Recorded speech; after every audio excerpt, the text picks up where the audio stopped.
संघ और बीजेपी में आर पार की जंग, पूर्व संघ चीफ होंगे गिरफ्तार। बीजेपी की सरकार के एक्शन का असर नागपुर तक। आरएसएस और बीजेपी के रिश्तों को लेकर उठ रहे हैं सवाल। मोहन भागवत के बयानों से पहले ही चिंता में बीजेपी। आरएसएस और बीजेपी के रिश्ते बेहद खराब दौर से गुजर रहे हैं। 2002 के बाद पहली बार सवाल उठ रहे हैं कि क्या संघ और बीजेपी के संबंध टूटते दिख रहे हैं। वैसे देखा जाए तो आरएसएस और बीजेपी दोनों को एक दूसरे की जरूरत है। संघ अगर साथ नहीं दे तो क्या होता है, ये मोदी सरकार लोकसभा में देख चुकी है। लेकिन बीजेपी के नेता अभी भी ये स्वीकार करने को तैयार नहीं है। वहां तो भक्ति चल रही है, मोदी के नाम पर ही जीतेंगे। अब कहां जीत रहे हैं, ये बात बीजेपी के नेताओं को भी समझ में नहीं आ रही है, क्योंकि मोदी के नाम पर बीजेपी उन राज्यों में जहां वो सरकार बनाने का दावा करती है, वहां पर भी चुनाव लड़ने को तैयार नहीं है। अभी हरियाणा में चुनाव हुए, लेकिन मोदी के नाम पर बीजेपी चुनाव नहीं लड़ी। और अब कहा जा रहा है कि हरियाणा में मिलती हार को देख बीजेपी के नेता बौखला गए हैं।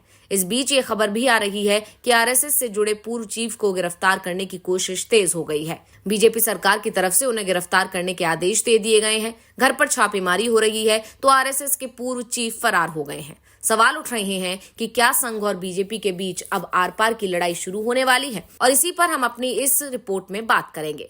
तो बता दें कि आरएसएस और बीजेपी के बीच के रिश्ते बीजेपी में मोदी राज शुरू होने के बाद से ही बिगड़ना शुरू हो गए थे। 2019 के लोकसभा चुनाव के बाद तो ये लगातार खराब ही होते चले गए।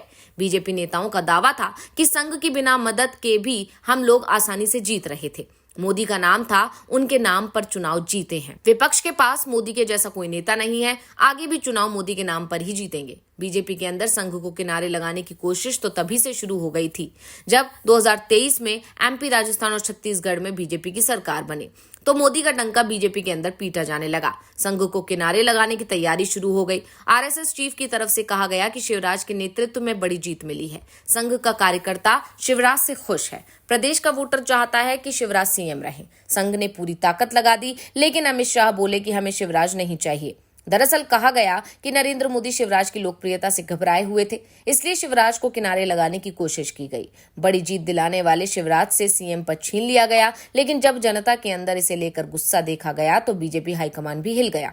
लोकसभा चुनाव था, इसलिए संघ के सहारे ही शिवराज को साधा गया, उन्हें मनाया गया, प्रचार की कमान सौंपी गई। शिवराज मुश्किल से माने और शिवराज के नाम पर एमपी में बीजेपी ने सभी 29 सीटें जीती। लेकिन चुनाव के दौरान ही संघ और बीजेपी में टकराव शुरू हो गया था। बीजेपी अध्यक्ष जेपी नड्डा ने तो सीधे सीधे संघ पर तंजी कस दिया था, कह दिया था कि हमें उनकी जरूरत नहीं है, हम खुद सक्षम हैं। लेकिन लोकसभा चुनाव में बीजेपी को मिली हार ने संघ को मौका दे दिया। बीजेपी हाईकमान को बता दिया कि संघ काम नहीं करेगा तो बीजेपी की सरकार भी नहीं बनेगी। मोहन भागवत तो इसके बाद फायर ही हो गए थे। उन्होंने नरेंद्र मोदी के खिलाफ बिना नाम लिए एक के बाद एक बयान दिए थे।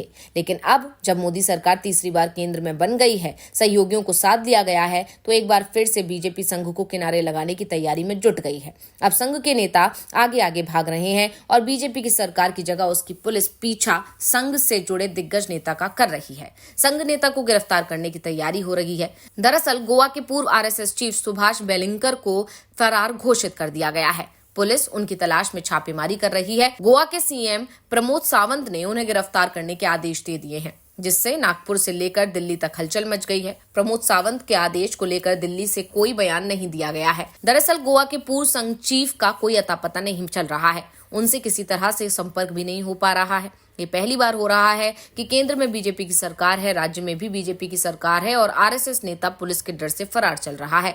वो भी कोई छोटा मोटा व्यक्ति नहीं, बल्कि गोवा के पूर्व संघ प्रमुख। दरअसल सुभाष बेलिंकर अपनी गिरफ्तारी के डर से चलते फरार हो गए हैं। बीजेपी से उम्मीद थी, लेकिन अब बीजेपी की सरकार ही उनके पीछे पड़ी हुई है। राज्य के सीएम पूर्व संघ प्रमुख का सख्त कार्रवाई की बात कर रहे हैं। सीएम प्रमोद सावंत बेहद दबाव में दिखाई दे रहे हैं। दरअसल सुभाष वेलिंगर गोवा के रक्षक के रूप में पहचाने जाने वाले प्रतिष्ठित पादरी फ्रांसिस जेवियर के अवशेषों के डीएनए परीक्षण की मांग कर रहे थे। उन्होंने इन अवशेषों पर सवाल उठा दिए, जबकि फ्रांसिस जेवियर को मानने वालों में सभी धर्म के लोग शामिल हैं। इसके बाद पूरे राज्य में विरोध प्रदर्शन शुरू हो गया है। गोवा पुलिस ने शनिवार को कहा कि सुभाष बेलिंगर फरार हैं और उनका पता लगाने के लिए छापेमारी की जा रही है। धार्मिक भावनाओं को ठेस पहुंचाने और सांप्रदायिक सौहार्द बिगाड़ने के लिए सुभाष बेलिंगर के खिलाफ पूरे गोवा में करीब 6 शिकायतें दर्ज हैं। उनके खिलाफ शुक्रवार रात उत्तरी गोवा के विचोलिम पुलिस स्टेशन में बीएनएस की धारा 299 जानबूझकर और दुर्भावनापूर्ण कृत्यों को अपमानित करने के इरादे से के तहत एक एफआईआर दर्ज की गई थी। आप विधायक क्रूज सिल्वा की शिकायत पर एफआईआर दर्ज की गई थी। एफआईआर में कहा गया है कि सुभाष वेलिंगर ने दुर्भावनापूर्ण इरादों के साथ सेंट फ्रांसिस जेवियर के खिलाफ अपमानजनक भाषण दिया, जिससे धार्मिक भावनाओं को ठेस पहुंची। गोवा पुलिस ने बताया कि आरएसएस के पूर्व प्रदेश चीफ की गिरफ्तारी के लिए पुलिस ने उनके आवास पर छापा भी डाला, लेकिन वेलिंगर अपने आवास पर नहीं मिले। इस मामले को लेकर राहुल गांधी ने भी बीजेपी सरकार को निशाने पर ले लिया है। राहुल गांधी ने बीजेपी पर गोवा में जानबूझकर सांप्रदायिक तनाव भड़काने का आरोप लगाया और कहा कि सत्तारूढ़ पार्टी के प्रयासों को चुनौती दी जाएगी, क्योंकि राज्य और पूरे भारत के लोग इस विभाजनकारी एजेंडे को देख रहे हैं। राहुल ने कहा, दुर्भाग्य से भाजपा शासन में इस सद्भाव पर हमला हो रहा है। बीजेपी जानबूझकर सांप्रदायिक तनाव बढ़ा रही है, जिसमें एक पूर्व आरएसएस नेता ईसाइयों और संघ संगठनों को मुसलमानों के आर्थिक बहिष्कार का आह्वान करने के लिए उकसा रहा है। गोवा में बीजेपी की रणनीति साफ है। अवैध रूप से हरी भूमि को परिवर्तित करके और पर्यावरण नियमों को दरकिनार करके पारिस्थितिकी रूप से संवेदनशील क्षेत्रों का शोषण करते हुए लोगों को विभाजित करना गोवा की प्राकृतिक और सामाजिक विरासत पर हमला है।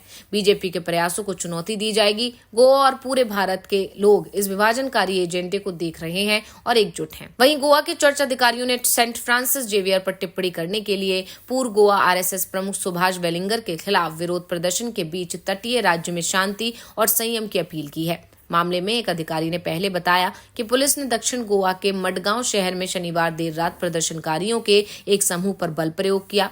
5 लोगों को हिरासत में ले लिया, क्योंकि उन्होंने वेलिंगर की गिरफ्तारी की मांग करते हुए एक राष्ट्रीय राजमार्ग को बाधित कर दिया था।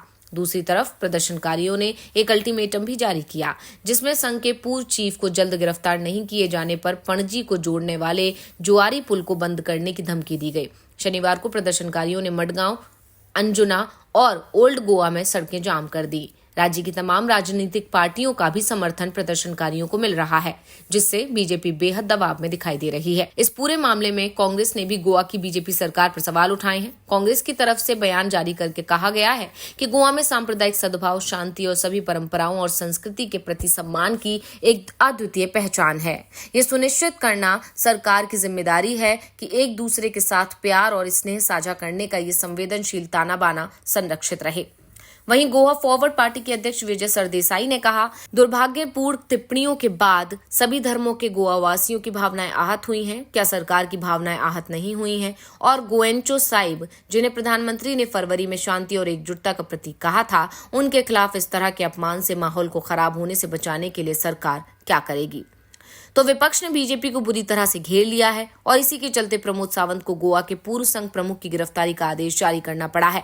वैसे ये भी कहा जा रहा है कि पूर्व संघ प्रमुख की गिरफ्तारी को दिल्ली हाईकमान ने भी हरी झंडी दे दी है। दरअसल गोवा के पूर्व आरएसएस चीफ सुभाष वेलिंगर के आरएसएस के दूसरे नेताओं के साथ भी संबंध अच्छे नहीं हैं। दोनों के बीच में 2016 में जबरदस्त टकराव की स्थिति पैदा हो गई थी। वेलिंगर ने संघ प्रमुख मोहन भागवत पर भी तीखा हमला बोल दिया था। उन्होंने दावा किया था कि आरएसएस अपने मिशन से भटक चुका है। संघ को रास्ते पर लाने की कोशिश की गई, लेकिन वो रास्ते पर नहीं आ रहा है। इसलिए संघ जैसा दूसरा संगठन बनाना होगा और वेलिंगर ने आरएसएस की तर्ज पर अपना संगठन बनाने का ऐलान कर दिया था।